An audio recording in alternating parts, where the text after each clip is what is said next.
Assalamualaikum warahmatullah. Assalamualaikum warahmatullahi wabarakatuh.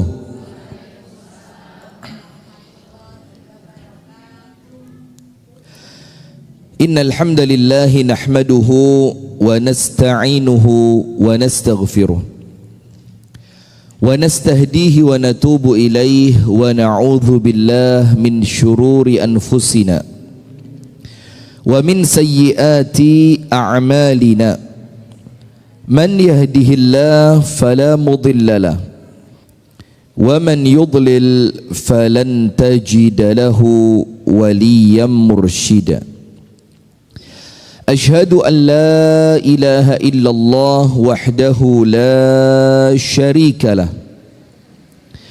wa ashhadu anna Muhammadan abduhu wa rasuluh sallallahu alaihi wa ala alihi wa ashabihi wa man wala.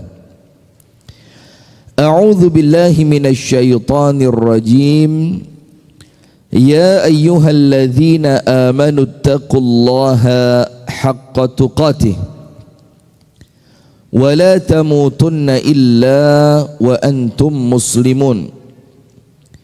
Allahumma anta rabbi la ilaha illa anta khalaqtani wa ana abduka wa ana ala ahdika wa wa'dika mastata'tu.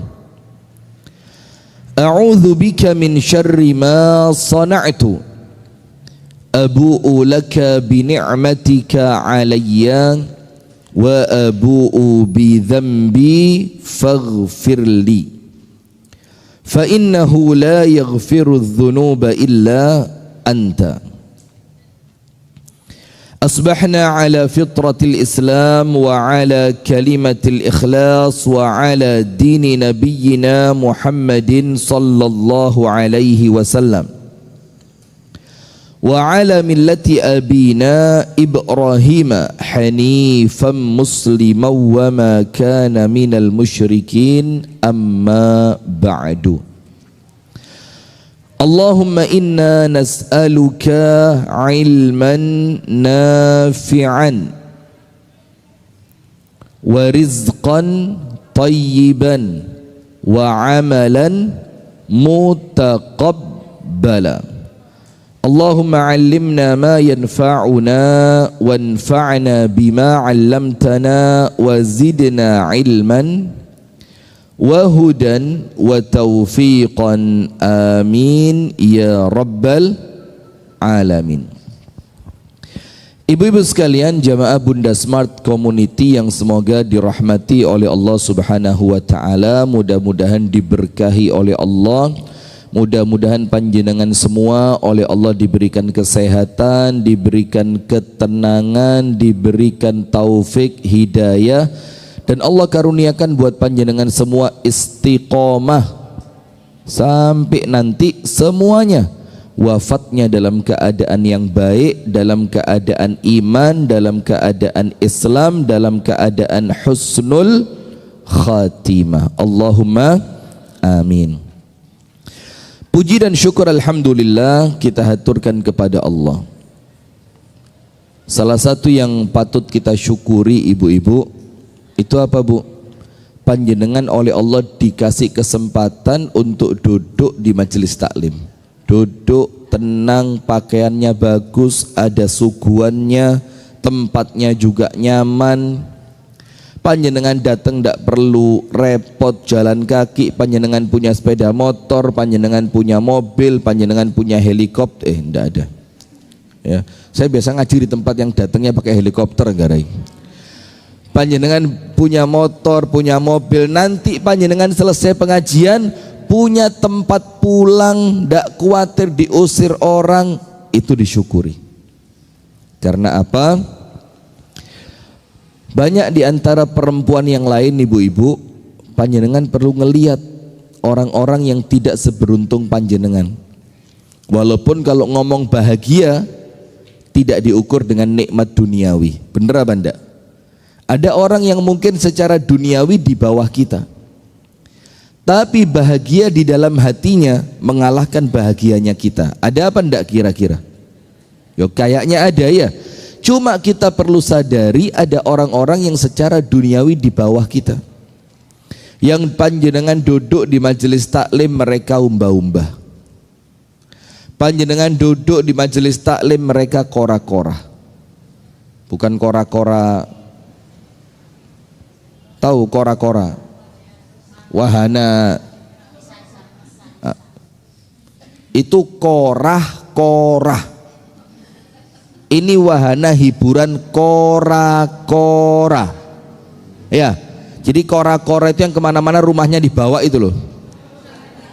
Oh kura-kura. Ya sudah, kok tambah ruwet gini ya panjenengan ya. Sudah, ada orang-orang Bu yang pagi hari ini itu di rumah sakit. Ada yang cuci darah. Ada yang di rumah sakit dalam rangka kontrol karena punya penyakit yang harus rutin kontrol.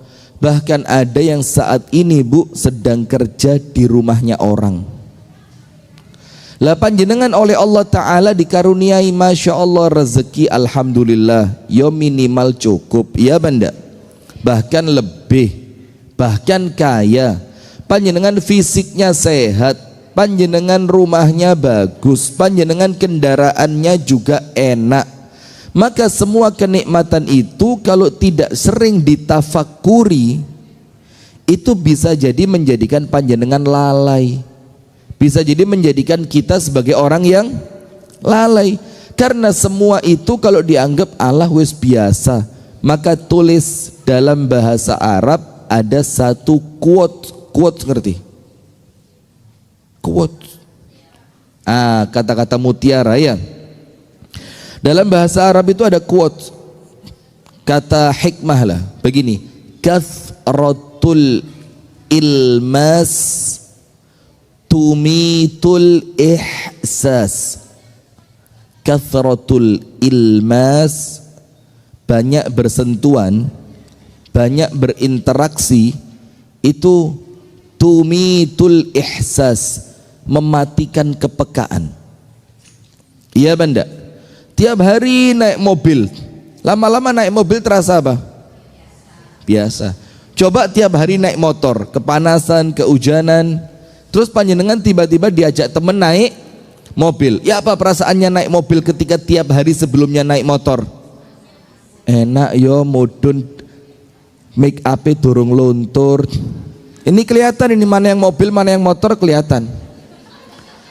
Kalau make up-nya udah mulai tercampur asap-asap knalpot truk, itu mulai, padahal enggak make up hitam, kelihatannya hitam. Guyon. Nah sudah, maka kathratul ilmas, tiap hari dapat yang semacam itu. Tumitul ihsas, menjadikan kepekaan kita itu berkurang, bahkan bisa sampai mati. Tiap hari makannya enak, maka makan enak untuk dia menjadi bukan sesuatu yang spesial lagi. Tapi coba tiap hari makannya dijaga. Maka orang-orang yang diet ada yang namanya cheating. Cheating.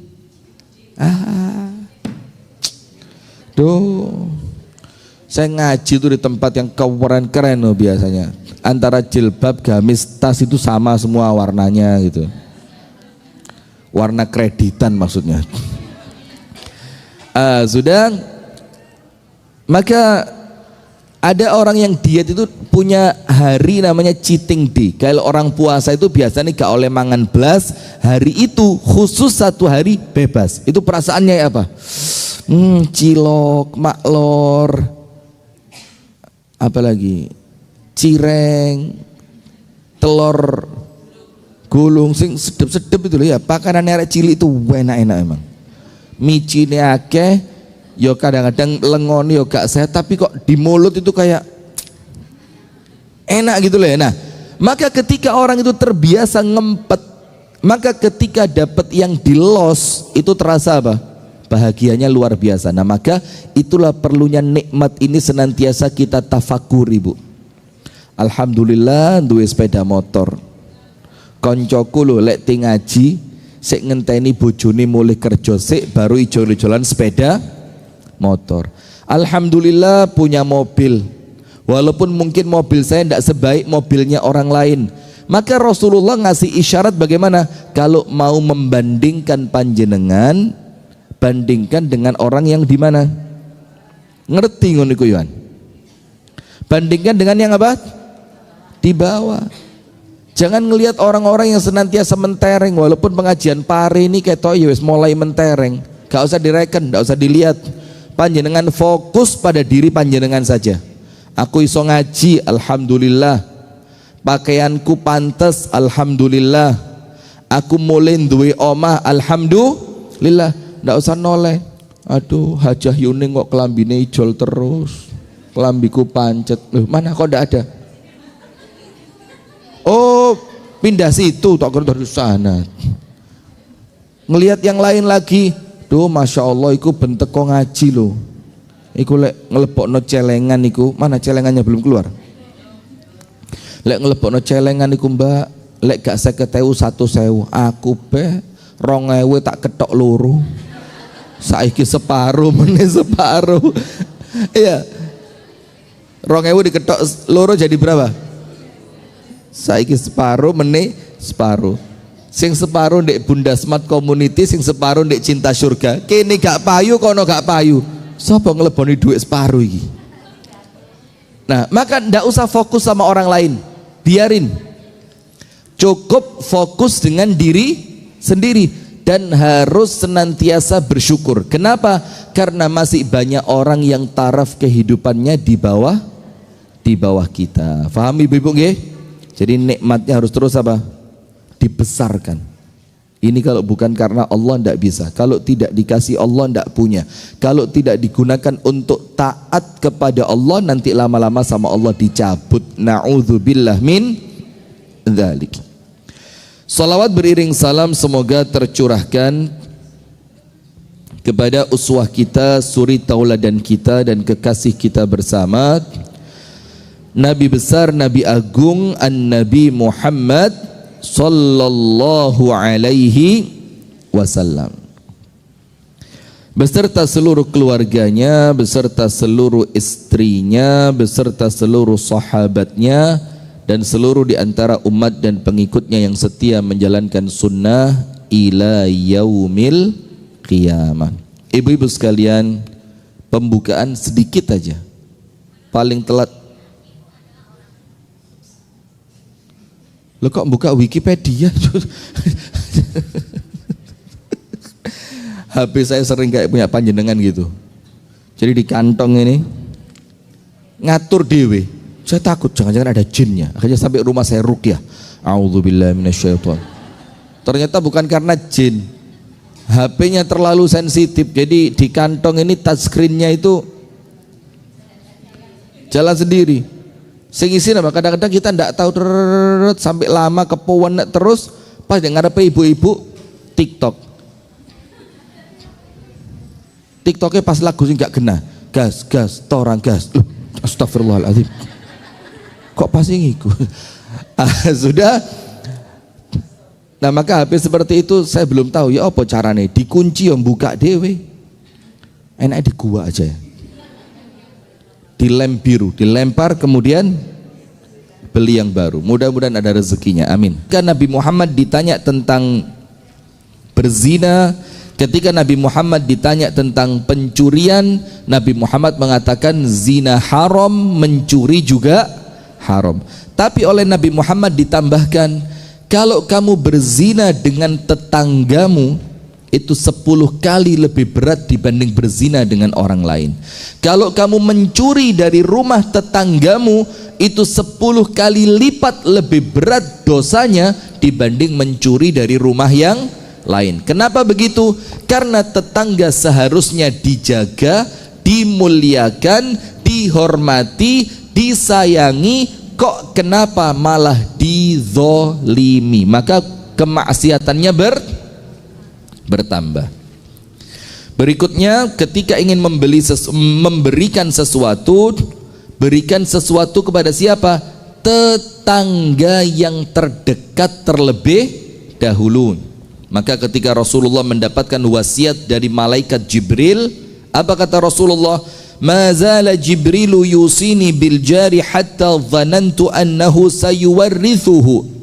Malaikat Jibril itu mengingatkan saya untuk baik kepada tetangga, dan terus malaikat Jibril mengingatkan tentang itu dan tidak berhenti sampai-sampai aku mengira, ingat loh ya, bukan aslinya, sampai-sampai aku mengira tetangga itu menjadi ahli waris. Saking harus baiknya sama tetangga, saking tidak bolehnya nyakitin tetangga. Maka panjenengan kalau punya hajat, kalau punya acara syukuran, selamatan, yang lainnya, yang pertama kali diundang siapa? Tonggo teparu. Kenapa sih kalau pakai istilah teparu itu kenapa? Ayo, ada yang tahu enggak? Kenapa kok dibilang tonggo teparu? Yaitu artinya kanan kiri. Teparu itu loh. Karena seakan-akan dia separuh hidup kita. Kalau sama tetangga tidak baik, separuh kebahagiaan Anda hilang. Rumah Anda mewah, semuanya bagus, tapi tonggone nakal, was-was panjenengan, tidak bisa nyaman. Betul apa enggak? Nah, maka diawali dengan siapa? Tetangga. Kemudian halaman 128. Sekarang yang baru, pemberian kepada tetangga terdekat, bab yang ke-58.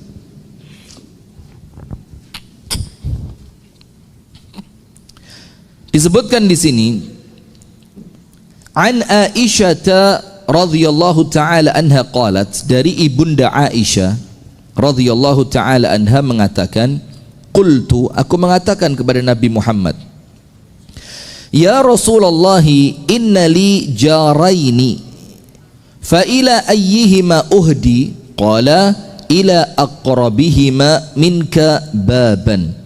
Dalam hadis riwayat Al-Imam Al-Bukhari. Perhatikan Bu, ya Rasulullah, saya ini mau memberi sesuatu, tapi pemberiannya terbatas. Sementara saya punya tetangga dekat ada dua. Kepada siapa hadiah yang terbatas ini yang tidak cukup dibagi dua ini saya berikan? Mana yang lebih saya utamakan dari kedua tetangga saya? Karena kalau dikasih dua-duanya tidak cukup, pemberiannya cuma cukup untuk satu orang, maka tetangga mana yang saya beri? Apa kata Nabi Muhammad? Ila aqrabiha minka baban, atau minki karena perempuan. Ila aqrabika minki baban, cari tetangga yang pintu rumahnya paling dekat dengan pintu rumahmu. Faham? Sama keluarga juga gitu. Kalau mau memberi keluarga, selain masalah hajat, masalah apa? Hajat itu mana yang lebih membutuhkan. Selain itu, maka ukuran memberi kepada kerabat, maka urutan memberi kepada keluarga itu adalah dicari mana yang mulai yang paling dekat. Cuma ingat, kalau zakat tidak boleh diberikan kepada usul dan furu'. Zakat tidak boleh diberikan kepada usul dan furu'. Ngerti? Nah, ini pentingnya ngaji kan, biar ngerti. Usul itu apa? Awal keberadaan panjenengan, maksudnya bapak ibu, kakek nenek dan ke atas. Tidak boleh. Karena apa? Mereka tanggung jawab Anda. Tidak perlu nunggu zakat, mereka kalau perlu wajib dinafkahi. Faham ibu-ibu? Jadi sampai Asy-Syaikh Sa'ad bin Atiq Al-Atiq hafizahullahu ta'ala, itu seorang syekh besar, ceramahnya Masya Allah, ilmunya luas. Beliau bilang begini, kalau ada seorang ibu minta kepada anaknya uang, terus sama anaknya dikasih sejumlah uang yang ibunya minta, maka anaknya durhaka. Kenapa? Dilebihi? Enggak juga. Kenapa?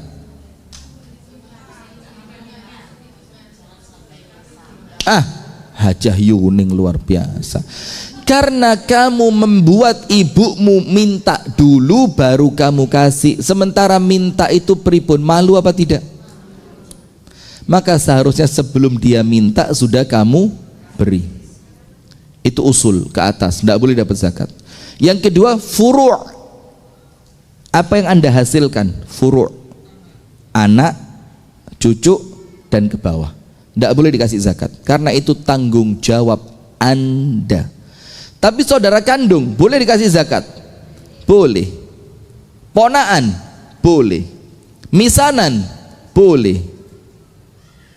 Nah maka selain usul dan furu' boleh. Nah maka itulah kalau panjenengan punya sodakoh, bukan zakat loh nggih, punya sodakoh, itu kalau mau memberi tetangga, cari mana tetangga yang rumahnya paling dekat dengan rumah panjenengan. Kalau secara hajat kebutuhan semuanya sama. Tapi kalau ada yang lebih membutuhkan, agak jauh tidak apa-apa, karena ukurannya mana yang lebih butuh, mana yang lebih perlu. Bener apa enggak? Misalkan ini tetangga terdekat tapi tidak terlalu perlu. Ada tetangga agak jauh dari rumah panjenengan 100 meter tapi perlu betul, mana yang didahulukan untuk diberi? Walaupun agak jauh tapi dia lebih membutuhkan. Nah tapi kalau secara kebutuhan setaraf, maka apa? Kasih mana yang pintu rumahnya lebih dekat. Keluarga juga begitu, cari mana yang secara korobah. Korobah itu apa? Secara kekerabatan garis keturunan, mana yang lebih dekat sama panjenengan. Saya mau tanya, ponaan sama kakak atau adik kandung dekat mana? Kakak atau adik kandung. Sehingga kalau mau memberi, ponaan panjenengan butuh, kakak dan adik kandung panjenengan juga butuh, mana lebih didahulukan? Nah itu loh, sampai orang Arab itu Bu, itu didikannya kakek saya zaman dulu. Walaupun sekarang wis rodok luntur, lek duwe dulur wedok terus kelambine kok elek kon kelambian api, itu aib. Karena saudara perempuanmu itu auratmu, didikannya begitu. Jadi saudara perempuanmu itu apa? Auratmu. Jangan sampai bajunya dia jelek, jangan sampai kelihatan rumahnya dia tidak ada yang dimasak, jangan sampai dia keluar dalam keadaan gak pantas. Itu ngomong sama anak laki-lakinya. Nah sekarang wis ngene-ngene iki mulai luntur karena yang laki-laki disetir bojone. Jujur iya apa ndak wis ngomong apa ono karena yang laki disetir siapa? Istrinya. Mau ngasih saudara perempuannya, takut. Kenapa? Ada anjing galak kapok sampai dipadakno kiri galak. Iya apa ndak? Iya apa iya? Loh ndak, kalau panjenengan yo insya Allah ndak, cuma cerita seperti ini loh, ada apa ndak? Nah salah satunya mungkin ya di sini orangnya. Kalau katanya Gus Ikdam ngono iku wong ya teko. Mana coba angkat tangan sing kayak gitu? Ndak usah. Nah sudah. Maka Ibunda Aisyah bertanya kepada Nabi Muhammad SAW, ya Rasul, kalau pemberiannya terbatas, cukup hanya untuk satu orang, mana tetangga-tetangga ini yang perlu saya pilih? Apa kata Nabi Muhammad? Pilihlah di antara mereka yang pintu rumahnya paling dekat dengan pintu rumahmu. Faham gak? Jadi kalau ada syukuran, yang perlu dikasih pertama kali yang mana? Yang paling dekat. Apa kandungan hadis ini? Yang pertama, nomor satu, menjaga perasaan tetangga terdekat. Karena orang terkadang mikir Bu, loh yang jauh kok dikasih, yang dekat malah dilewati. Manusiawi apa enggak? Manusiawi. Maka untuk menjaga perasaannya dia, itu maka awali mulai dulukan keluarga atau tetangga yang terdekat. Yang kedua, yang dianggap tetangga paling dekat itu siapa? Diukur dari jarak pintu rumahnya. Mana yang pintunya lebih dekat ke rumah pintu panjenengan, itulah yang dikasih. Jadi karena pintu itu ibaratnya apa? Kebuka kan? Jadi seneng susai panjenengan dia kelihatan. Maka jadikan dia yang pertama kali diberi. Jadi ukuran terdekat itu apa? Adalah pintu rumah. Kemudian yang ketiga, mendahulukan ilmu dari amal. Itu dalilnya, bahwa ilmu itu didahulukan sebelum beramal. Maksudnya apa? Ibunda Aisyah mau beramal. Apa amalannya? Mau memberi sesuatu kepada tetangganya. Tapi daripada nanti amalanku salah, mendingan aku cari ilmu dulu. Cari ilmunya dengan cara apa? Bertanya kepada Nabi Muhammad sallallahu alaihi wasallam. Karena kalau tidak punya ilmu, khawatir amalannya nanti malah tidak baik. Bener apa enggak? Ada orang niatnya baik tapi ternyata salah. Banyak niatnya baik ternyata salah. Masih ingat cerita saya dulu? Niatnya baik, caranya salah. Al-dhab, bukan dhab, apa? Astaghfirullah wa atubu ilaih. Kisah seekor beruang. Iya, al-dhab, beruang. Beruang ini, Bu, terperosok di suatu selokan kecil. Sampai beruangnya teriak-teriak, sampai lemes, gak kuat bergerak, gak bisa keluarin kakinya tadi. Ada petani dengar suara beruang teriak, petaninya kesian, sama petaninya dibantu, diikat kakinya, diangkat, kemudian beruangnya dilepaskan dan beruangnya bebas. Terus beruang itu ngelihat ke arah petani tadi. Hada sahibun wafi, ini teman baik katanya beruang tadi. Saya tidak akan ganggu dia, dan saya tidak akan biarkan penghuni hutan ini, mau gajah, mau macan, mau monyet, sampai semut yang terkecil, saya tidak akan biarkan ganggu teman saya, karena saya utang budi. Lihat, binatang saja ngerti terima kasih.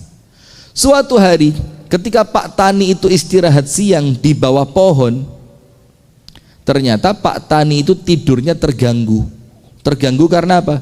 Seekor lalat. Jadi laler turu kalau diencloki laler, Bu. Gemes betul itu. Ditapuk laler gak kena pipine abang, powok. Kadung panas pipine ya. Akhirnya Pak Tani itu tidurnya tidak nyaman karena diganggu apa? Lalat. Ketika lalatnya berhenti percis di atas alisnya Pak Tani, itu beruang bilang, kamu ganggu teman saya. Jangankan kamu, macan tak lawan sama saya, apalagi cuma seekor lalat. Apa yang terjadi? Itu beruang ngambil batu bau besar, lari dia menghadap kepada siapa? Pak Tani. Dilihat, laler si ono, mati kamu laler. Bung, dilempar itu lalat yang mengganggu siapa? Pak Tani. Celakanya itu lalat sedang landing di kepalanya Pak Tani. Akhirnya lalatnya mati, dapat bonus Pak Tani juga mati. Niatnya baik apa jelek? Tapi karena tidak punya ilmu. Nah, itu istilah orang kalau tidak punya ilmu, terkadang amalannya juga rusak. Hadis yang berikutnya, an Aisyah qalat radhiyallahu taala anha, qultu ya Rasulullah, inna li jarain fa ila ayyihima uhdi ya Rasul. Saya punya dua tetangga, kepada siapa saya memberikan hadiah saya di antara dua tetangga tadi? Maka Rasulullah mengatakan dalam hadis yang sama, ila aqrabihima min kibaban, berikan hadiahmu kepada tetanggamu yang pintu rumahnya lebih dekat kepada rumahmu. Ini hadisnya sama. Nah, maka orang berbuat baik itu ono toto coroni, gak sembarangan. Mana perlu didahulukan. Ada begini, Bu, ini kisah ini saya ceritain buat panjenengan ya. Ada orang itu dermawan betul. Tetangga-tetangganya itu tidak sedikit yang tiap bulan dikirimi sembako, tidak sedikit. Dan itu dia lakukan istiqomah. Tapi apa? ponakane dhewe sekolah seragame bulak gak gelem nukokno. Kenapa? Mangkel sama bapaknya.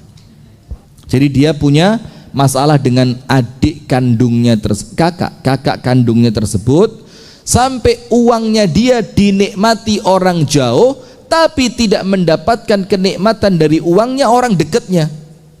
Nah, diingetin tidak bisa karena atine wis kadung mangkel, kadung atos. Nah, seperti itu tidak boleh, Bu. Eman.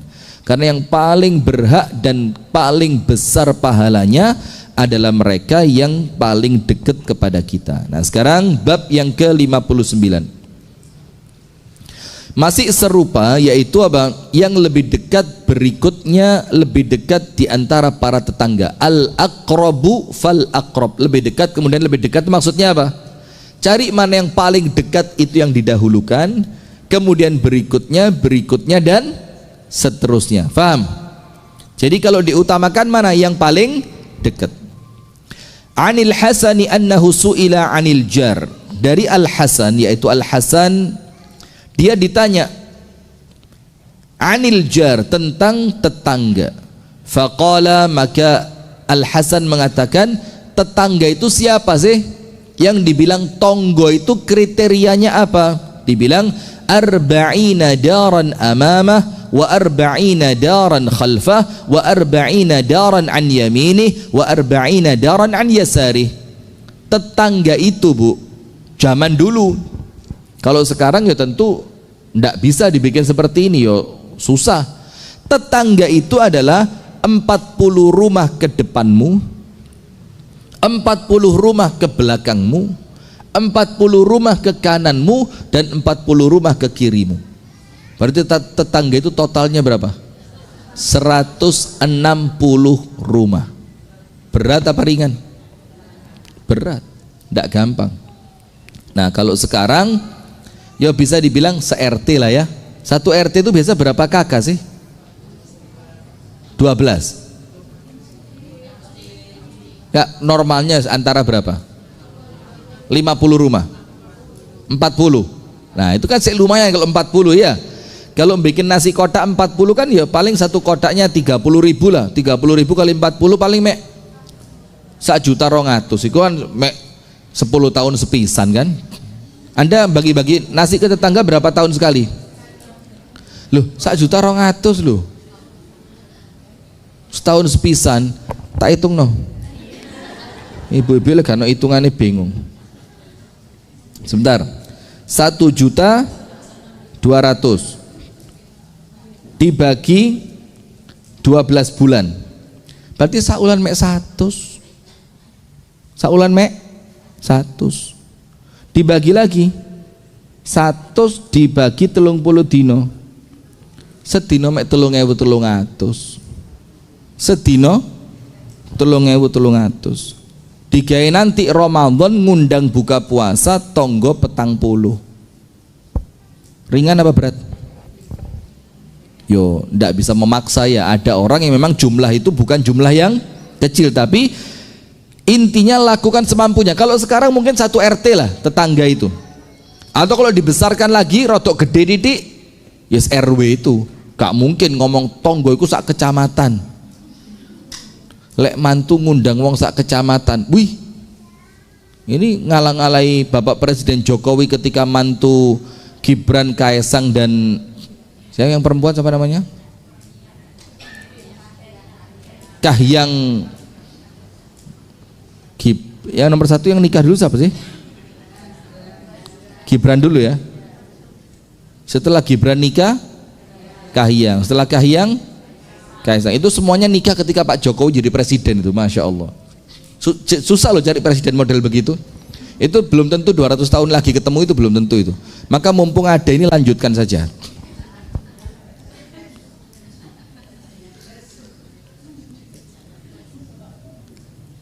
Nah, sekarang kata Al-Hasan, tetangga itu adalah mereka yang rumahnya 40 rumah ke depan, 40 rumah ke belakang, 40 rumah ke kiri, 40 rumah ke kanan. Jadi anggap rumah kita di tengahnya. Berarti cari ke sana 40, ke situ 40, 40, 40 itu namanya apa?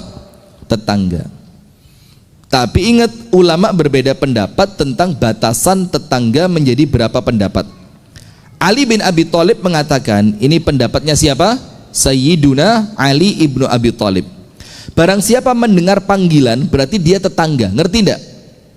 Tetangga itu kalau menurut Ali, misalkan saya di rumah saya masuk rampok, na'udzubillah. Terus saya teriak. Ya apa teriaknya? Ya ora krungu. Lang. Ya apa teriaknya? Tolong! Tolong! Yang di luar salah dewe dek jopo. Ngaji nih dek joro kok sampai dek jopo. Nah, ketika orang mendengar teriakan Anda sampai berapa jaraknya, itu tetangga. Jadi kalau Anda jeriti, misalkan tetangga panjenengan di sana, di sini ternyata di rumah panjenengan kemasukan ular. Misalkan ya, ada ular masuk, Anda teriak, ada Pak, siapa? Dan mau bikinin saya kopi, Pak siapa? Pak Samsul. Pak Samsul. Bukan Asam Sulfat, namanya Samsul memang. Pak Sul! Pak Sul! Nah, itu misalkan dia dengar, ya jarak itu tetangga. Itu pendapatnya siapa? Itu loh Bu, ceramah itu body language harus main. Ini bukan body lagi ini, sak cerita nih main juga ini. Jadi menurut Ali tetangga itu batasnya apa? Teriakan Anda terdengar. Ada yang mengatakan barang siapa yang mengerjakan sholat subuh bersama Anda di masjid. Zaman dulu Bu, masjid itu tidak semua orang boleh bangun, tidak di semua tempat boleh dibangun. Bener apa enggak? Ada tempat-tempat khusus, kalau di sini sudah ada maka di tempat lain tidak boleh. Contoh yang paling gampang sekarang, Jogokarian. Jogokarian itu Bu, nama tempat kampungnya itu namanya Kampung Jogokarian. Maka masjidnya dikasih nama tempat supaya dijelaskan ini loh teritorial dakwahnya masjid.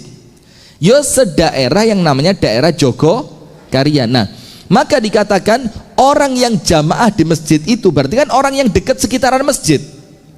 Dan kalau Anda jamaah juga di masjid itu berarti kan Anda dekat dengan masjid itu. Maka siapa tetangga Anda? Orang yang sholatnya di masjid itu. Kalau sekarang ya susah juga. Karena sekarang orang Kasembon sholatnya di Mustaqim. Maksud saya tonggo panjenengan, oh gak sudi aku.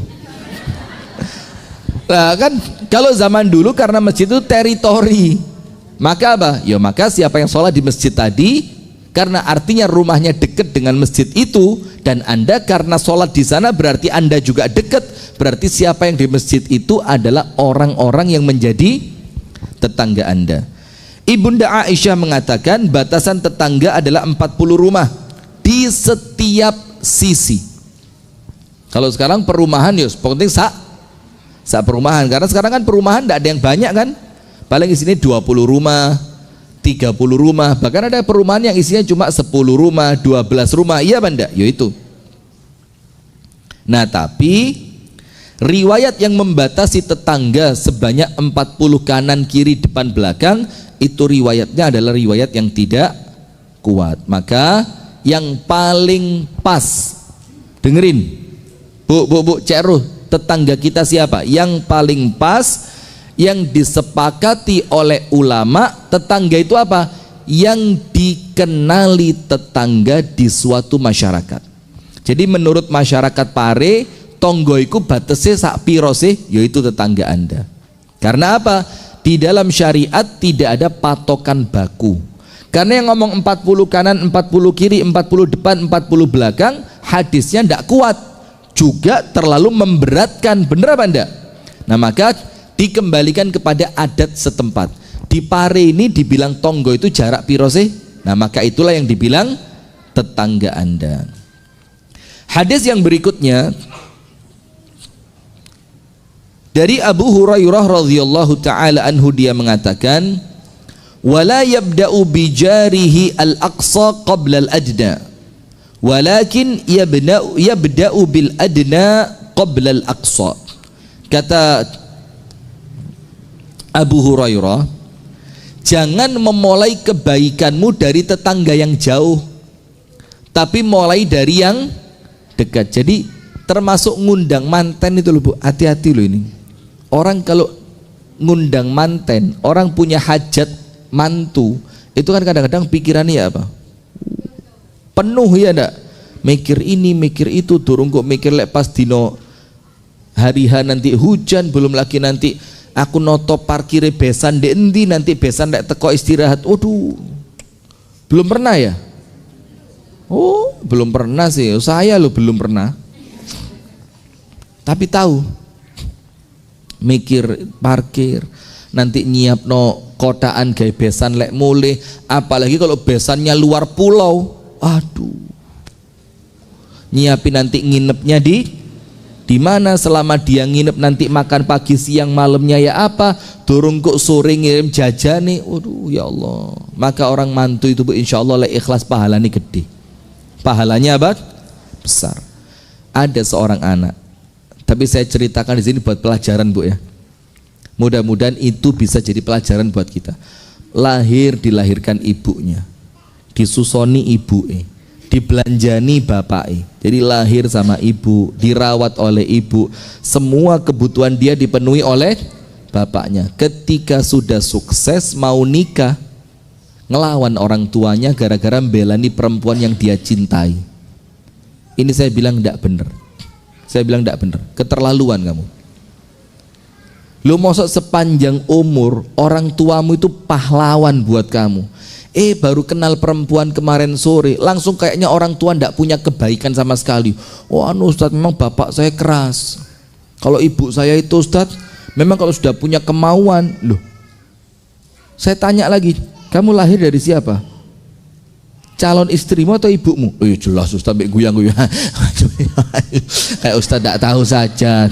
Ayo saya nikah itu, saya lahir itu dari ibu saya lah Ustadz. Yang nyekolahin kamu sampai jadi seperti ini siapa? Loh itu uang bapak saya Ustadz, bapak saya kerjanya begini. Loh waktu mau nikah, kok seakan-akan pahlawanmu pacarmu ini, kok ibu bapakmu tiba-tiba kamu? Maka tidak boleh Bu, hati-hati. Karena apa? Orang tua itu ya cuma mereka, tapi calon istri dan calon suami itu tunggali akeh.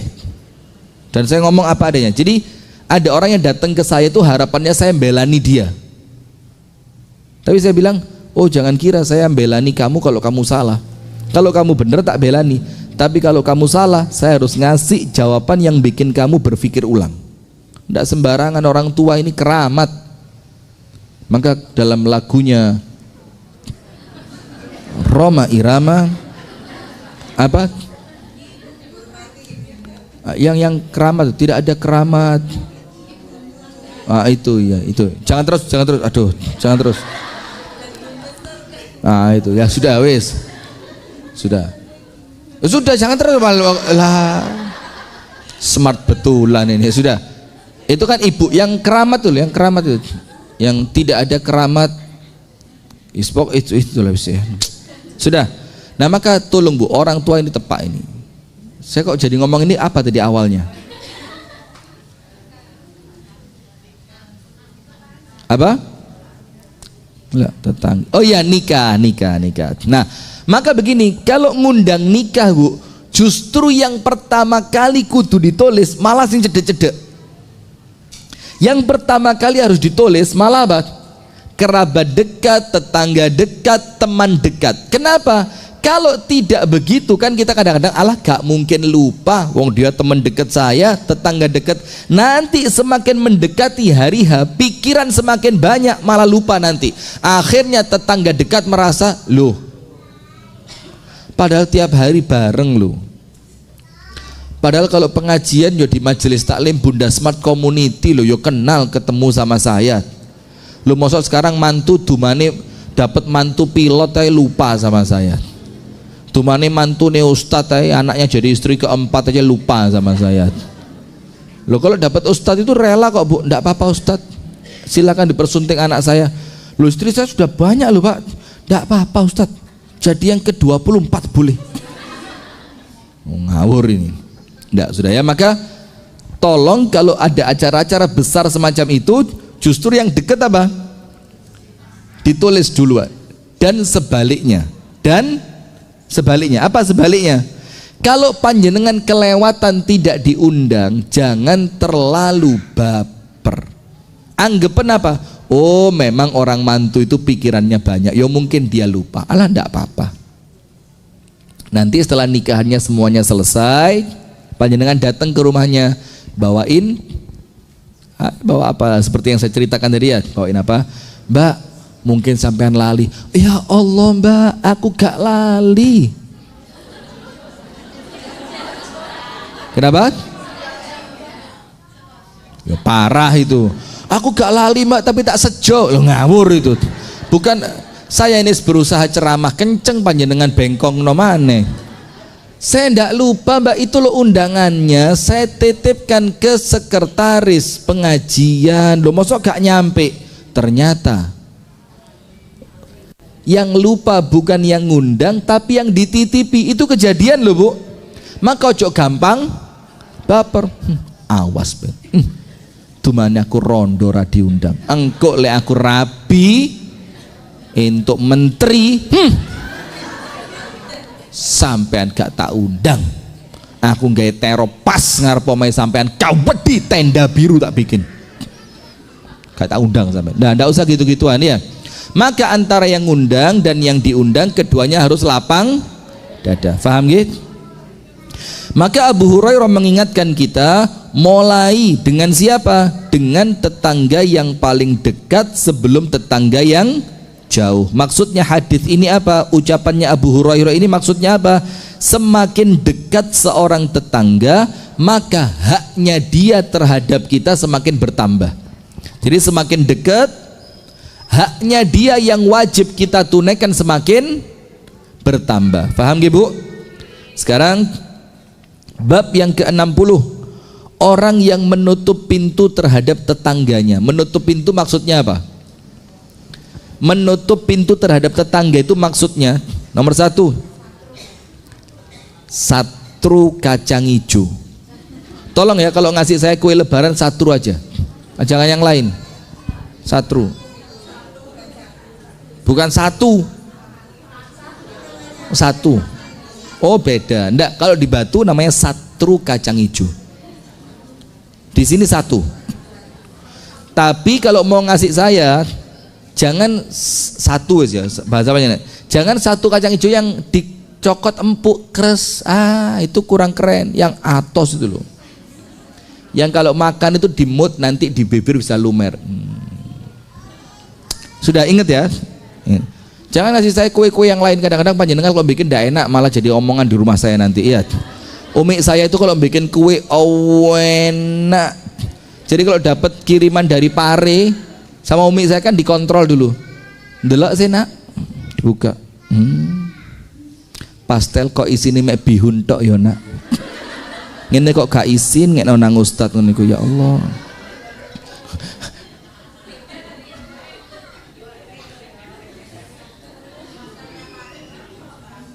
Pastelnya Pare? Coba buktikan. Lek mek ngomong tok ae orang Malang ya bisa. Umi saya itu kalau bikin pastel Bu, akean dagingnya timbang liyane. Umi saya itu kalau bikin kue enak rasanya, elek bentuknya. Gak iso bentuk api-api itu umi saya tidak bisa, tapi rasanya juara. Mau beli? Lo tester itu kan untuk orang mau beli, lo umi saya gak dodolan kok. Umi saya itu terkenalnya dua, pastelnya sama undi-undinya. Umi saya kalau bikin undi-undi itu wijennya ganjil.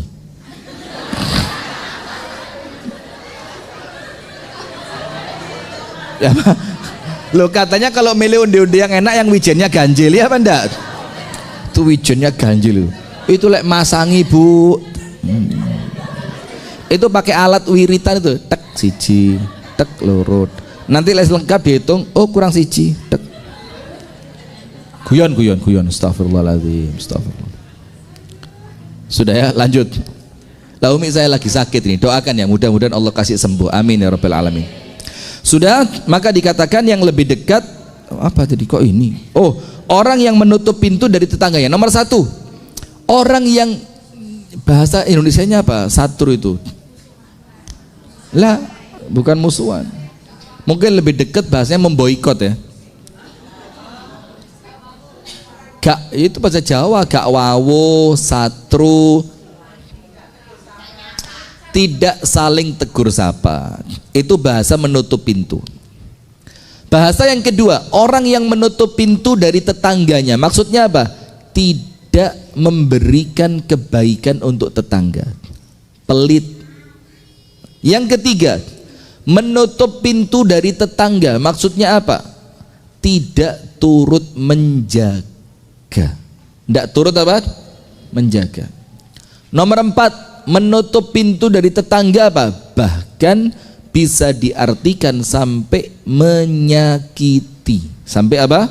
Menyakiti. Nah sekarang orang yang menutup pintu terhadap tetangganya. Nanti ada hadis seru bu.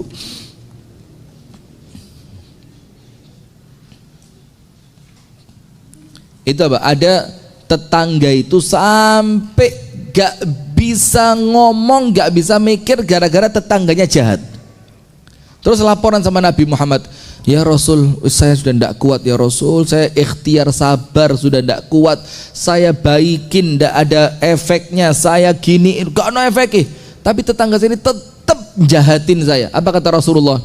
Akhriju mata'ak, akhrij mata'ak, semua perabotanmu keluarin, taruh pinggir jalan. Nanti setiap orang yang lewat pasti tanya, loh kenapa kok perabotannya dikeluarin? Bilang, saya mau pindah, ndak kuat, tonggoku jahat. Nanti setiap orang yang lewat akan apa? Melaknat tetanggamu yang jahat itu. Dilakoni sama orang tadi. Kursi metu, sofa keluar, meja makan keluar, suami keluar, anak keluar. Wes pokok semua isi rumah keluarin. Lewat orang, loh kenapa mas? Mau pindah, ndak kuat tetangganya jahat. Terus bilang, oh ini tetangga yang bakal dimurkai sama Allah, tetangga ini bakal dihukum sama Allah, ndak disayangi sama Allah. Tanggane kerungu, waduh. Lewat lagi, ngomong yang sama, ngomong sampai tanggane bilang apa? Masukin barangmu, gak tak ganggu mana wis. Allah gayane ngono ya, lapore wadule nang Kanjeng Nabi. Medeni orang ini katanya. Wis masukin, saya ndak ganggu kamu lagi. Sampai seperti itu. Saking ndak bolehnya kita ganggu tetangga. Apalagi ganggu suaminya tetangga. Ibu-ibu ini. Suami tetangga manasi motor mau ke kantor. Mas, sarapan ngeriki loh.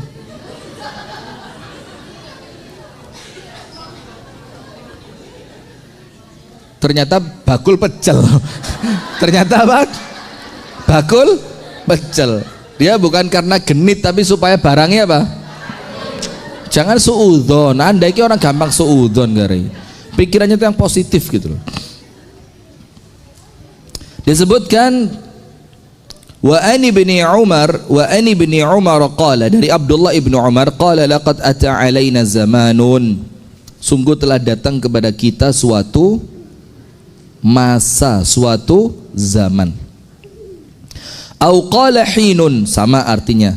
Wa ma ahadun ahaqqu bidinarihi wa dirhamihi min akhihil muslim. Tidaklah seseorang lebih berhak terhadap dinar dan dirhamnya daripada saudara sesama muslim. Maksudnya apa? Kebaikan kita itu tidak ada yang lebih berhak untuk mendapatkannya kecuali saudara kita seiman. Saudara kita apa? Seiman. Thumma al-an ad-dinaru wad-dirhamu ahabbu ila ahadina min akhihil muslim. Tapi sekarang, kata Abdullah bin Umar, ini membandingkan zaman dulu dan zaman sekarang.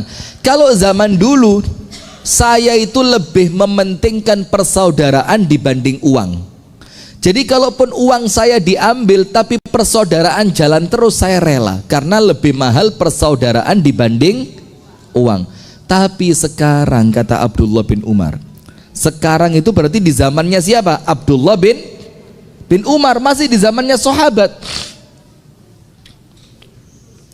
Tapi sekarang kata Abdullah bin Umar, apalagi di zaman kita, zamannya Abdullah bin Umar itu sudah kayak gitu, apalagi zaman kita. Tapi sekarang dinar dan dirham itu lebih dicintai dibandingkan saudaranya.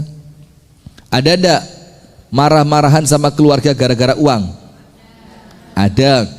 Ada enggak putus silaturahim gara-gara beda dalam pembagian warisan? Ada. Ada enggak nyopo bapak gara-gara bapaknya ngasih tanah keluarganya enggak ngasih sama yang lainnya? Ada. Yaitu sekarang kata Abdullah bin Umar, lah sekarang ini uang lebih berharga dibanding persaudaraan. Sami'tu an-nabiyya sallallahu alaihi wasallam yaqul, padahal kata Abdullah bin Umar, aku telah mendengarkan an-nabi sallallahu alaihi wasallam bersabda, kam min jarin muta'alliqin bijarihi yaumal qiyamah. Hati-hati Bu, ini nanti urusannya di hari kiamat. Hati-hati, serius loh ini.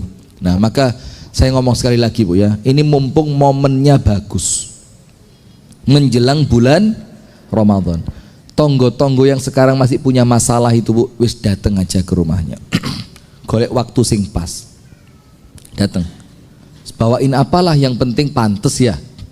Ya bawain mungkin sirup botolan, ya mungkin bawa minyak, bawa gula, bawalah yang pantes gitu. Atau kalau perlu Anda masak, nanti dikirimi apa? Masakan gitu kan. Maka ini mumpung momennya bagus, timbang nanti momennya lewat baleni isin, ya kan? Karena urusan tetangga ini nanti tembus sampai hari kiamat. Dan lek kiamat ruwet lho Bu, ndak ada maaf-maafan lho Bu. Mbak sepurani yo biyen aku gengsi lho Mbak tenang omahe sampean, ndak ada. Kam min jarin muta'alliqin bijarihi yaumal qiyamati yaqul, kata Rasulullah, berapa banyak tetangga itu nanti gandoli. Gandoli artinya apa? Tidak melepaskan Anda untuk masuk surga. Anda digandoli gini loh. Ketika Anda mau melangkah masuk surga, ditarik sama dia. Muta'alliqin bijarihi yaumal qiyamah, nanti pada hari kiamat. Berapa banyak tetangga memegangi tetangganya kelak pada hari kiamat sambil berkata, ya Rabbi, hadza aghlaqa babahu duni famana'a ma'rufahu. Ya Allah, jangan masukkan orang ini ke surga ya Allah. Kenapa? Karena dulu waktu di dunia dia menutup pintu kebaikannya dariku. Dia mantu ndak ngundang saya, dia syukuran ndak ngundang saya, dia bagi-bagi hadiah saya ndak dikasih, padahal saya tetangganya ya Allah. Maka ya Allah, dia dulu waktu di dunia menutup pintunya terhadapku dan dia menghalangi kebaikannya dariku. Artinya gak dum-dum keapian, gak pernah ngasih saya makanannya, gak pernah ngasih saya minumannya, gak pernah ngundang saya, gak pernah bantu saya, gak pernah ikut jaga rumah saya. Dia dulu waktu di dunia seperti itu ya Allah, padahal itu hak saya yang tidak dia tunaikan. Maka ketika orangnya mau masuk surga, sama tetangganya diapain? Mau begitu? Jangan. Apa kandungan hadis ini? Di dalam hadis ini terdapat penekanan agar memperhatikan hak tetangga dan anjuran, perintah agar bergaul dengan tetangga dengan baik walaupun tetangganya zalim. Karenanya dengan demikian dapat menimbulkan kedekatan. Jadi kalau orang zalim sama panjenengan tapi panjenengan tetap baik, lama-lama dia sungkan, akhirnya tidak zalim lagi. Dan hubungan yang baik akan terwujud serta saling mencintai. Nah, jadi itu ibu-ibu yang dapat saya sampaikan di pagi hari ini. Mudah-mudahan ada manfaatnya dan kurang lebihnya saya mohon maaf. Dan jangan lupa Bu ya, ini mendekati bulan Ramadan. Hati dibersihkan, ilmu disiapkan, jangan lupa bikin program. Dan selama Ramadan tahun ini saya tidak ngisi kajian di mana-mana, lah di Pare, wala di Malang, wala di mana-mana, karena mau fokus saja ya. Mau apa? Fokus. Karena saya mikir kok enak ya jamaah ini. Saya riwariwi Kasembon Malang, Kasembon Kediri, Kasembon Pare, jamaah kari longgoh tok diceramai.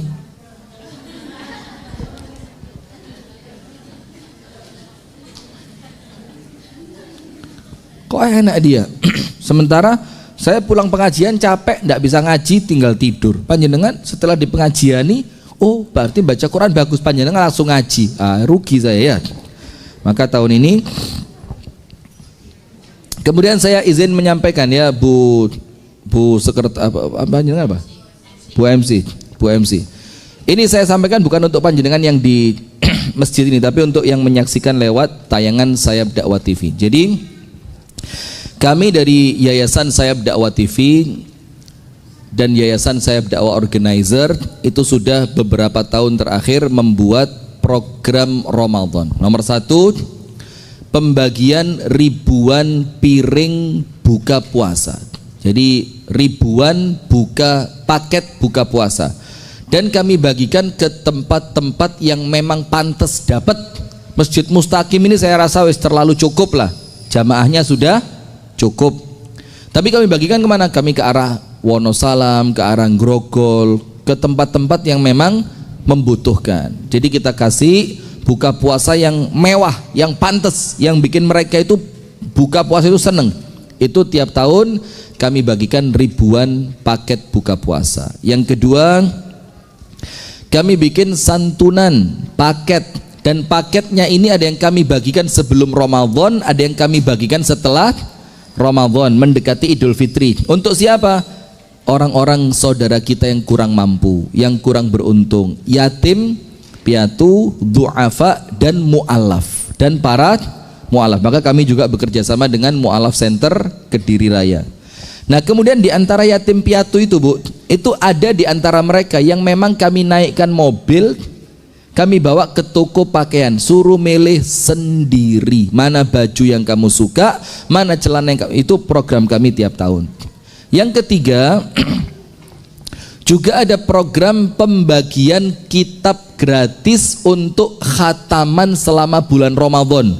Itu sudah jalan lebih dari 3 tahun. Kita bagikan kitab-kitabnya gratis untuk nanti dikhatamkan di bulan Ramadan, entah offline di Masjid Darussalam Kasembon atau online melalui Sayap Dakwah TV. Dan pembiayaan program i'tikaf 10 hari terakhir Ramadan plus pembiayaan untuk operasional dakwah, dan itu kita lakukan setiap tahun di bulan Ramadan. Maka kami mengajak kepada jamaah sekalian yang menyaksikan Sayap Dakwah TV untuk turut andil dalam program tersebut dengan program satu paketnya 10.000. Jadi panjenengan ngasih per paketnya berapa? 10.000. Dari 10.000 yang Anda bagi, Anda dapat semua kebaikan tadi. Ada untuk buka puasanya, ada untuk orang kurang mampu dan mu'alafnya, ada untuk yatim piatunya, ada untuk buku gratisnya, ada untuk buka puasa, dan yang lain-lainnya. Semuanya ada. Nah, dan itu bisa dikirimkan lewat rekening Sayap Dakwah TV pada rekening BSI, Bank Syariah Islam, pada nomor rekening 716-792-7860. Jadi Bank Syariah Indonesia, Bank Syariah Indonesia pada nomor rekening 716-792-7860 atas nama Yayasan Sayap Dakwah Organizer. Dan bisa nanti konfirmasi ke nomor admin 08233555549 yang ada di bagian bawah tayangan panjenengan. Jazakumullah khair wa barakallahu fikum. Kita tutup dengan doa kafaratul majlis. Subhanakallahumma wa bihamdika asyhadu an la ilaha illa anta astaghfiruka wa atubu ilaik. Kurang lebihnya saya mohon maaf. Assalamualaikum warahmatullahi wabarakatuh.